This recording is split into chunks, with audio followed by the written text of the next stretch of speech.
It's really an honor to be here, to be back in this committee. For those of you who I don't know, I served in this committee for 2 years, and it is an honor and a privilege to be here on behalf of the Trump administration. Mr. Lewis, welcome. You're sitting in my chair.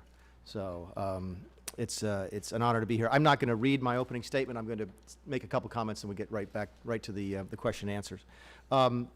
When we looked at the budget for the very first time, I picked it up on Friday, the new Foundation for American Greatness. I spent most of the weekend, as you can imagine, reading it. And as I went through it, it struck me that we could have come up with a different title. And the title could have been The Taxpayer First Budget. Because the first time, in my memory at least, this is a budget that was written from the perspective of the people who actually pay for the government. And we went line by line through what this government does and asked ourselves, can we justify this to the folks who are actually paying for it? If I'm going to take money from Mr. Diaz-Balart in taxes and I'm going to spend it on a program, can I justify to him actually spending that money? If I'm going to take money from you, Ms. Schakowsky, and do the same thing, can I justify it to you? Can I look you in the eye and say, I need to take this money from you in order to give it to a disabled veteran? And I think that I can.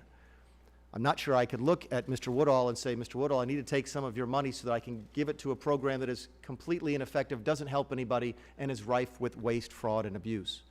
And that's the perspective that we brought to this budget from the very beginning. And maybe that's what's new about the new Foundation for American Greatness budget. The other thing that's new, by the way, is that it does balance. And for those of you who've been here for a long time, you know that it's been a long time since the President's budget has balanced. It certainly hasn't happened since I arrived in Washington, D.C. in 2010. Someone mentioned on the news today this is a moral document, and it is. And here's the moral side of it. If I take money from you and I have no intention of ever giving it back, that is not debt, that is theft.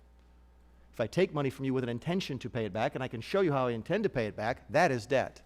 And what we've been doing for too long, both parties, by the way, in this city, have been taking money from people without laying out a plan for how we're ever going to pay it back. And we start doing that with this budget. This budget does balance within the 10-year window, something that is completely new in this town.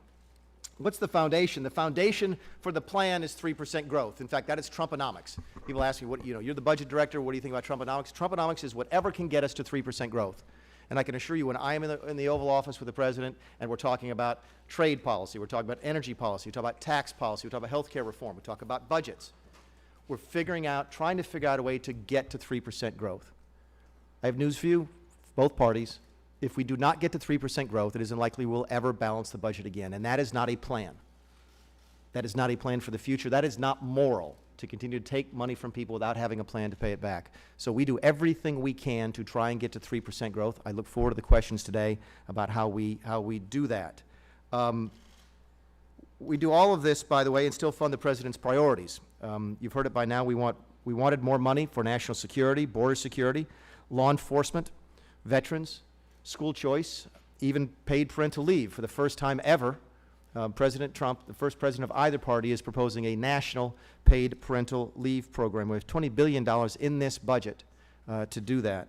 We don't touch Social Security and Medicare, following through on his campaign promises.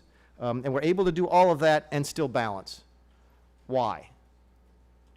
Because what we did here is try and change the way that Washington looks at spending.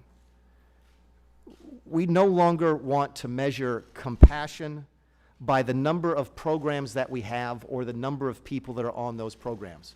We want to measure compassion, true compassion, by the number of people we help to get off of those programs. We don't want to measure our commitment to the country by the amount of money that we spend, but instead on the number of people that we help get off of these programs and get back in charge of their own lives. That is what we think makes this the American Greatness budget, because we're going to try and get the country back to where we have a healthy economy, people are working again, people are optimistic about the country again. I remind you, if you're under the age of 30, you have never had a job as an adult in a healthy American economy. And a healthy American economy is very, very different than what you've seen for the last 10 years. And the dynamism and the optimism that comes from that is what this administration is about. It's what this president promised. It's what we're going to do everything in our power to deliver, and the budget is a start to that. So with that, Madam Chairman, again, thank you for having me today. I look forward to the questions and in explaining the budget to the members.